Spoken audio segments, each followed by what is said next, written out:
Les communes, les intercommunalités, les départements et les régions sont en charge de services publics essentiels, comme les écoles, les collèges, les lycées, l'eau, les déchets, les transports ou l'action sociale.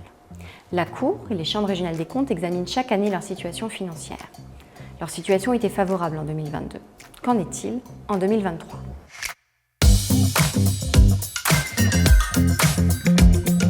Les recettes ont augmenté, mais moins qu'en 2022. Et moins que l'inflation. Ce qui a surtout augmenté, ce sont les taxes foncières, justement parce qu'elles sont indexées sur l'inflation. Les dépenses, elles, ont beaucoup plus augmenté que les recettes. Elles sont portées par l'inflation, qui a des effets directs et indirects. Ce sont notamment les salaires des agents publics qui augmentent, ou les achats des collectivités et les prestations sociales qui sont indexées.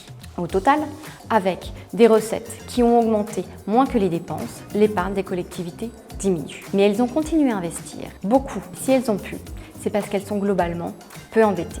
Mais attention, il faut distinguer la situation financière des différentes catégories de collectivités. Les communes et les intercommunalités, globalement, se portent bien parce que leurs recettes augmentent. C'est moins vrai pour les régions, puisque leurs recettes ont ralenti.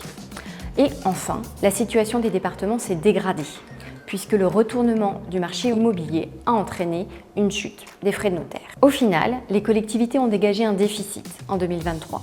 Il est moindre que celui de l'État, mais il n'existait pas auparavant. Or, la loi de programmation des finances publiques prévoit que les collectivités participent à la réduction du déficit public en dégageant un gros excédent en 2027. Mais elle reste muette sur les moyens d'y parvenir. Si vous voulez en savoir plus sur les finances publiques locales, vous pouvez consulter notre rapport complet sur le site internet de la Cour des comptes.